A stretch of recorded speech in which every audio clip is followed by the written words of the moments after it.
Bienvenidos amigos al venezolanotv.com.be, a su programa Con la Lupa.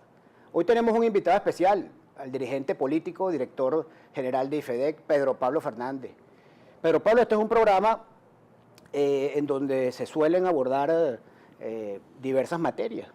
Por lo general arrancamos con un análisis de la situación del país, de la situación política, pero también tenemos un espacio para comentar otras situaciones que ocurren en el mundo, en materia cultural, en materia deportiva, y tratando de imprimirle un poco de humor, cosa que no es nada fácil, dada la circunstancia que nos toca vivir. Pero bueno, como dicen por allí, el humor salva. Bienvenido, Pedro Pablo. Muchas gracias, Luis Augusto. Muchas gracias por la invitación. Pedro, tú que desarrollas al frente de IFEDEC una serie de iniciativas que te han permitido viajar por el país, entrar en contacto con la gente, impartiendo cursos de formación política, recogiendo el sentir de los venezolanos. ¿Cómo ves el país? ¿Cuál es tu apreciación? ¿Cuál es tu calibración del momento político tan difícil que estamos viviendo? Bueno, una preocupación enorme. El país está muy mal desde todo punto de vista. La crisis es muy profunda, es muy compleja, abarca todo. Es una crisis moral, es una crisis de valores, es una crisis económica profunda. La gente está desesperada. Yo viajé la semana pasada a Guárico y arranqué muy temprano en la mañana para evitarme las colas en el camino y estaba entrando en Guárico a las 5, 4 y media de la mañana. Las colas de gente buscando comida, buscando medicinas.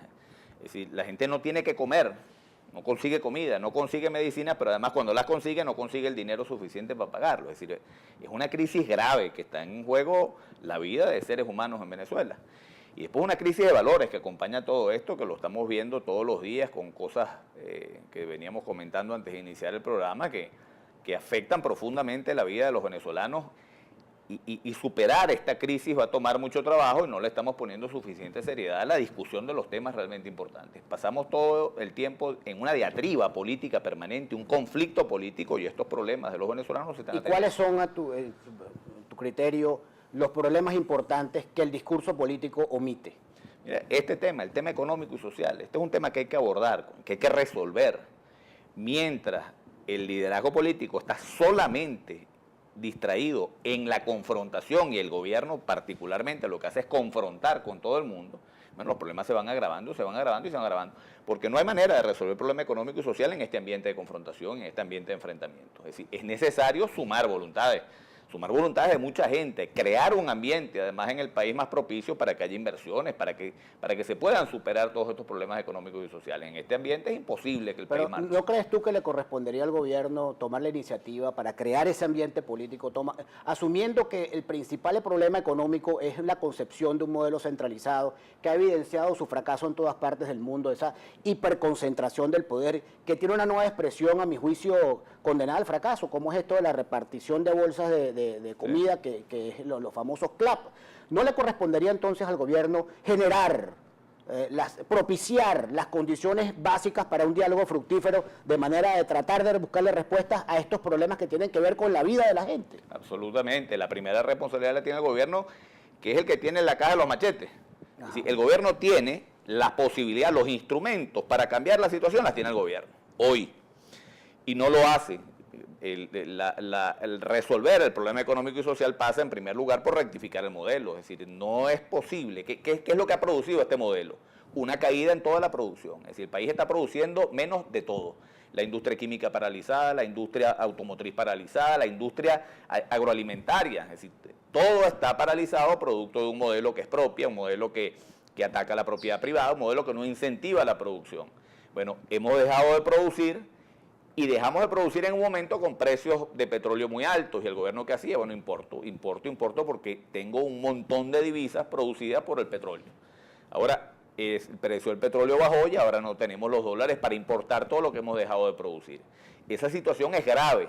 Ahora, ¿cómo se corrige? Se corrige empezando por un gobierno que haga un proceso de rectificación profundo del modelo, que pasa por dialogar con todos los sectores, dialogar con el sector productivo, dialogar con la industria, dialogar con todos los sectores que pueden contribuir a reactivar el aparato productivo.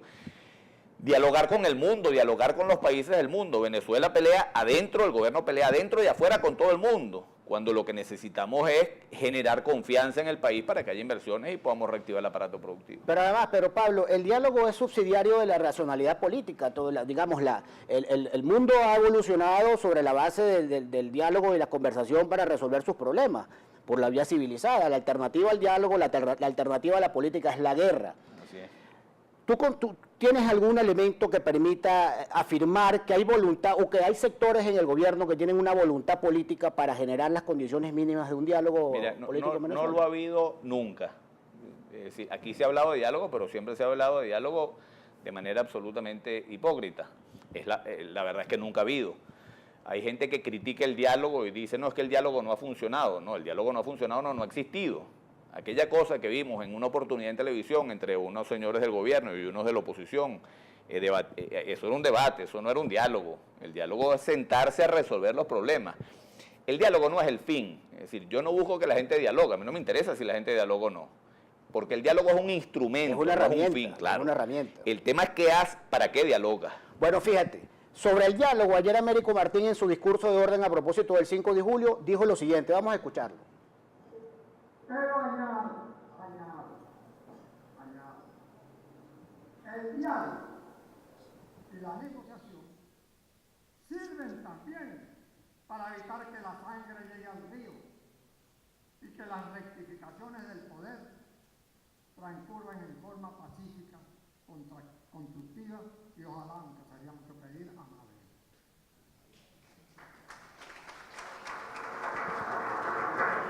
Bueno amigos, en el próximo Negro volveremos a escuchar otro material sobre el discurso, el muy buen discurso que ayer dio Américo Martín a propósito del 5 de julio. Ya regresamos.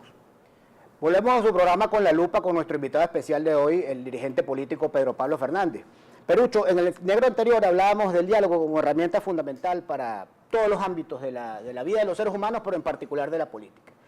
Todas las transiciones, y esto lo conversábamos con Oscar Arias en un viaje que hicimos recientemente a Costa Rica, como tú bien sabes, Oscar Arias ganó el Premio Nobel de la Paz como gestor de un proceso de transición en Centroamérica que permitió a algunas naciones en conflictos armados pues, superar la guerra y recobrar la normalidad democrática. Y Oscar Arias decía que para que hubiese un diálogo y una mediación exitosa tenían que cumplirse una serie de requisitos, por ejemplo, una agenda negociada previamente, un árbitro reconocido por ambas partes, pero básicamente el respeto entre los actores que se sientan a dialogar. Sin esos tres requisitos es muy difícil abordar un diálogo. En esta situación que estamos viviendo actualmente en Venezuela, la oposición, la Mesa de la Unidad Democrática, ha puesto como condición, no como condición, sino que ha puesto sobre la mesa algunos temas que tienen que ser incluidos en un eventual escenario de diálogo, que son la fecha del referéndum revocatorio como herramienta constitucional expresamente establecida para resolver los conflictos de los mandatarios, el tema de la ayuda humanitaria, que es un elemento que se conecta con lo que tú estás planteando, es indispensable en este momento recibir la ayuda desde afuera de medicinas y alimentos por la situación crítica humanitaria, la crisis humanitaria que está viviendo el país, un respeto a los poderes constituidos, en este cambio de la Asamblea Nacional, y la incorporación de los 3 diputados del Estado de Amazonas que fueron legítimamente electos y que fueron desincorporados por el Tribunal Supremo de Justicia. Eso es una agenda que la oposición pone para ser discutida en un eventual escenario de diálogo. Yo te preguntaba si tú considerabas que en este momento están dadas las condiciones para que eso ocurra, tomando en cuenta que tú has fijado posiciones con tus artículos de opinión a través de las redes, reiteradamente a favor de la comunicación entre las partes, reiteradamente a favor de un cese de las hostilidades. ¿Crees que estamos encaminados o que la dinámica nos puede llevar a un escenario, o cuál es tu visualización de la resolución del conflicto político en Venezuela? Mira, nosotros vamos a llegar a un esquema de diálogo más tarde o más temprano. Si llegamos más tarde, llegaremos sobre un costo altísimo de pérdida de vidas humanas, de violencia, de sacrificios que estamos viviendo hoy. Es decir, la pérdida de vidas humanas la estamos viviendo hoy con gente que no consigue medicinas para sus familiares enfermos, con gente que no consigue cómo alimentar a su familia. Ahora, la solución de este conflicto va a pasar por un esquema de diálogo amplio. Mientras no lo haya, pues vamos a seguir en un esquema de conflicto permanente. Hay gente que sataniza el diálogo con el otro, porque el otro es enemigo. Bueno, más enemigo para Mandela que el régimen del apartheid, imposible. Mandela entendió, yo tengo que dialogar con ese régimen para poder acabar con el régimen.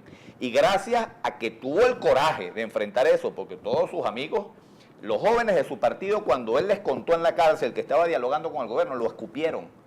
La mujer lo acusó de cualquier cantidad de cosas y lo dejó por cobarde. Mandela tenía un carácter recio, tuvo el coraje de llevar esto adelante, y si no hubiera estado Mandela, Mandela hubiera sido sometido al chantaje de los radicales de su propio partido y hubiera seguido con una lucha armada, bueno, ahorita todavía estarían matando negros en ese país, la minoría blanca que gobernaba.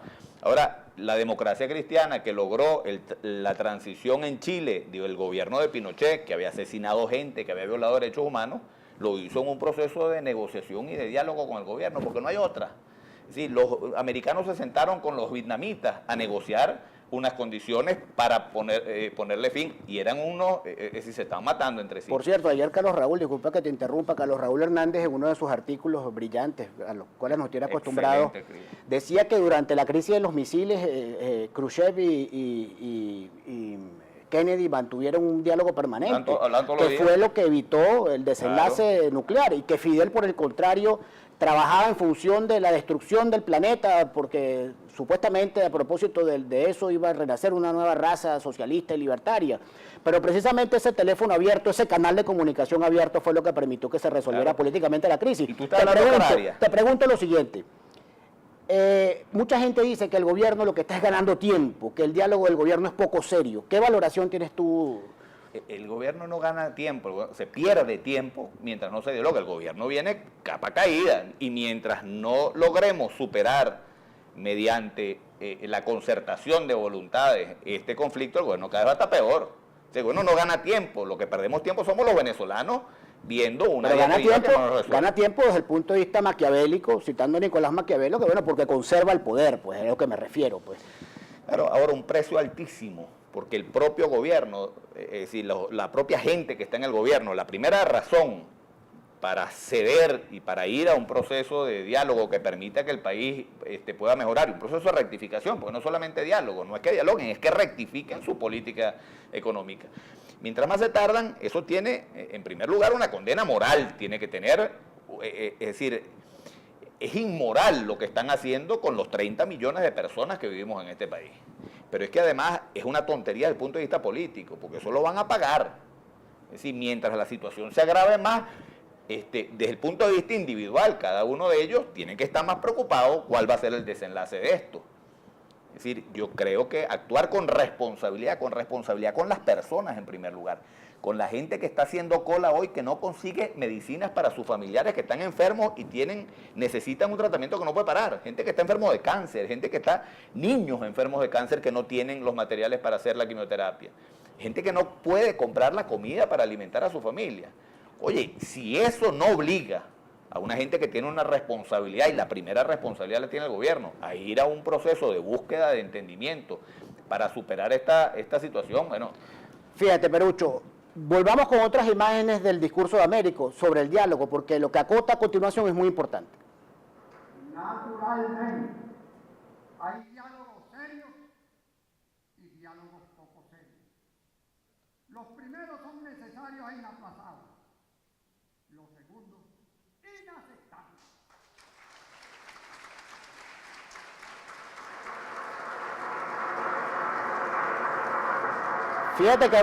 Fíjate que Américo hace referencia ahí a diálogos serios y poco serios. A eso me refería yo con respecto a lo que mucha gente atribuye al gobierno, la intención subalterna de ganar tiempo para mantenerse en el poder. Sí, por eso te decía que el diálogo no es el fin. El diálogo es un instrumento. Es un instrumento que tú utilizas para conseguir cosas. ¿Qué cosas tienes que conseguir? Bueno, vamos a sentarnos en una mesa y vamos a ver la primera tarea que primera tarea la veremos en el próximo negro. Vamos para allá, pues. Bueno, amigos, vamos con el último corte del programa del día de hoy, 6 de julio, con nuestro invitado Pedro Pablo Fernández. Los cortes anteriores, los negros anteriores, los hemos dedicado al tema del diálogo, que fue uno de los referentes más importantes en el discurso de Américo Martín ayer a propósito de la celebración del día 5 de julio. Por cierto, el presidente Maduro no asistió. Desde 1810 no se veía en Venezuela una circunstancia como esta, que el presidente de la República no asistiera a la celebración, al discurso de orden en la Asamblea Nacional. Esto es muy grave porque el 5 de julio, a pesar de que mucha gente piensa que es una fecha donde se celebra un evento militar, es un evento estrictamente civil. Lo que ocurrió el 5 de julio de 1810 fue la reunión de las personalidades más notables de Caracas, algunos diputados del interior, y allí se proclamó la independencia del país y la firma del acta. 1811. 1811, disculpa, Pedro Pablo. Bueno, fíjate tú que en este debate que se ha dado en el país ha surgido una propuesta de un acuerdo de unidad nacional. El gobernador Henry Falcón ha venido adelantando conversaciones con algunos sectores del país, Fede Cámaras, allí estuvimos en IFEDEC invitados por ustedes, tu papá y tú se han convertido en unos voceros de esa propuesta, pero para el ciudadano común un acuerdo de unidad nacional puede terminar siendo una propuesta muy abstracta. ¿Puedes tú, en palabras sencillas para la gente que nos ve, para la señora, el ama de casa, el ciudadano que sale todos los días a la calle, explicarnos cuál es tu visión de un acuerdo de unidad nacional que lleve y cuál sería y por qué es tan necesario y urgente un gobierno de unidad nacional? Mira, vamos con la crisis es tan profunda, la crisis económica, la crisis social es tan profunda que aquí requiere el concurso de todos. Es decir, esto tiene que ser los 30 millones de venezolanos empujando el carro en la misma dirección. Porque todo lo que le viene a Venezuela implica mucho sacrificio. Y el sacrificio se asume si nos metemos todos en un esfuerzo por sacar el país adelante. ¿Quiénes tienen que estar en ese gobierno de unidad nacional? No es posible que un sector se imponga sobre el otro a trancazo, porque de esa forma lo que hacemos es imposibilitar la búsqueda de superar la crisis económica. Pero ese gobierno tiene que estar integrado, tienen que estar integrados todos los sectores productivos del país. Los sectores industriales, los sectores comerciales, los sectores vinculados a todo el sector productivo, los trabajadores. ¿Cómo haces tú para enfrentar el grave problema que hay en las empresas básicas de Guayana? Unas empresas que están completamente quebradas. Si tú no logras incorporar al sector laboral, a los trabajadores de todo el país en este esfuerzo no tiene sentido, no va a tener éxito. Tú tienes que incorporar la Fuerza Armada Nacional. ¿Cómo haces tú para llevar adelante un proceso tan complejo como eso si no cuentas con una Fuerza Armada Nacional que le dé respaldo a un gobierno de unidad nacional? Son muchos factores que porque tú tienes además que incorporar. la gobernabilidad va a estar severamente comprometida si no lo hace. Claro, es decir, mira, Argentina, el peronismo en Argentina llegó un momento donde la gente estaba obstinada y votaron por un señor llamado De la Rúa y lograron finalmente salir del peronismo. De la Rúa gobernó un año. Al año De la Rúa lo fue a buscar un helicóptero que aterrizó en la Casa Rosada y se lo llevó porque no podía salir, sitiada estaba la Casa Rosada. Bueno, salieron de la Rúa y pasaron 5 presidentes en un año. 5 presidentes, Luis Augusto. Es decir, quitaban a Maduro y ponían a Luis Augusto, y al cabo de 3 meses, como Luis Augusto no podía resolver el problema de las colas, lo quitaban y ponían a Pedro Pablo Fernández, y al cabo de 2 semanas lo quitaban y ponían a otro, y así vivió Argentina una crisis económica espantosa. ¿Y por qué le convendría al chavismo un gobierno de unidad nacional? Al chavismo que, como fuerza política, necesita permanecer en el tiempo como una opción válida dentro del mapa de la pluralidad democrática. Yo la primera observación que te hago con eso es la siguiente: no existe una cosa como el chavismo, como no existe los seguidores del presidente pero Chávez. para que diferenciemos esto, no existe una cosa como el chavismo y una cosa llamada oposición, no. La oposición somos 12, 13 millones de personas y cada quien piensa distinto. Es decir, en la oposición, la gente a veces se angustia porque la oposición no está unida, porque en la oposición hay muchos liderazgos, pero igual pasa en el chavismo. En el chavismo hay mucha gente que piensa distinta. Por ejemplo, Marea Socialista es chavista, pero tienen una posición crítica frente al gobierno. Hay muchos funcionarios hoy en el gobierno y gente que está vinculado al chavismo que tiene serias críticas al modelo y las han hecho públicas incluso. Es decir, el chavismo no es una cosa. Cuando yo lo trato como una sola entidad, bueno, yo no tengo manera de dialogar con el chavismo. O sea, que tú planteas que hay varios chavismos. Claro. O dentro del chavismo conviven varias corrientes que no necesariamente coinciden. Y personas, son seres humanos, que cada uno tiene su visión de lo que está pasando en el país. Igualito pasa en la oposición. Entonces lo que se impone es un diálogo entre todos los que podamos entender. Mira, vamos a dejar de un lado el tema político y vamos a ver cómo nos ocupamos de los 30 millones de venezolanos que hoy están teniendo problemas serios para conseguir comida, medicina y para poder pagarla. De eso se trata. Y precisamente, Pedro Pablo, el referéndum revocatorio no sería entonces la salida más conveniente, que además está contemplada en la Constitución, esto hay que ratificarlo, esto no es una intentona para derrocar un gobierno, es una opción que contempla la Constitución para evaluar a los gobernantes, hasta los diputados pueden ser sometidos a un referéndum revocatorio, los alcaldes, los gobernadores, eventualmente Maduro pudiera salir victorioso de un referéndum revocatorio, es una opción, una herramienta constitucional, tampoco es un fin en sí mismo. ¿No le convendría entonces al chavismo el referéndum revocatorio como una manera de transitar el camino hacia una nueva conformación de gobierno? Yo creo que sí. Varias cosas ¿Y tengo que decir con el referéndum por qué revocatorio. tanta rechazo del gobierno en fijar la fecha, por ejemplo? Oponerse al referéndum revocatorio a mí me parece que es condenar al país a la violencia, porque además es un mecanismo que está en la Constitución y al cual tenemos derecho los venezolanos, y no hay ninguna razón para evitarlo cuando además hay una manifestación muy clara de voluntad de un montón de gente. Vamos a no calificar el montón de gente cuánto es, pero sin duda alguna hay un montón de gente que está apoyando el referéndum revocatorio y tienen que dejarnos a nosotros garantizarnos el ejercicio de ese derecho. El referéndum revocatorio creo que va a tener su dinámica y yo aspiro que se realice en los términos en los que se tiene que realizar. Pero el problema del país no se resuelve con el referéndum revocatorio. Con el referéndum revocatorio podemos obtener una cosa que estamos anhelando todos, yo por lo menos de hace 17 años. Yo tengo 17 años queriendo cambiar este gobierno. Y tengo el derecho constitucional de cambiarlo a través del referéndum revocatorio. Pero eso no nos resuelve el problema gordo que tenemos. Vuelvo otra vez para el caso de Argentina. En Argentina salieron de la Rúa y al final ninguno lograba darle al país estabilidad y generar las condiciones para que el país pudiera recuperarse económicamente y la pagaron muy caro. ¿De qué se trata? Más allá del referéndum revocatorio, que lo tenemos que seguir llevando adelante, es crear las condiciones hoy, porque el referéndum revocatorio lo haremos en noviembre. Oye, magnífico, ojalá lo hagamos antes de diciembre, pero de aquí a allá hay un montón de gente en la calle hoy que no consigue medicinas, que no consigue comida y ese problema lo tenemos que empezar a resolver hoy. Pero además estamos en una bomba de tiempo, las expresiones de violencia se generalizan, se han vuelto cotidianas y no sabemos. Cuando la violencia se desata, sabemos cómo comienza y no cómo termina. Y además, pero Pablo, la recuperación... 30 segundos para que le des un mensaje al país, a la gente que te escucha. La recuperación económica va a tomar tiempo y cada día que pasa se va a hacer más difícil. Se va a hacer más difícil no solamente para este gobierno, sino cualquier gobierno que venga a suceder a este. Nosotros tenemos que ocuparnos hoy de resolver el problema económico y social grave que está viviendo el país. Esa es la primera tarea que tiene el gobierno y el liderazgo político en su conjunto. Yo estoy seguro que Venezuela puede seguir adelante, tiene todas las condiciones, lo que necesita es que dejemos de lado la confrontación inútil y nos pongamos a trabajar todos en resolver los problemas. Bueno, Perucho, muchas gracias por haber venido. El tiempo en televisión es implacable. Te invito a que regreses para que sigamos conversando. Amigos, nos veremos la próxima semana.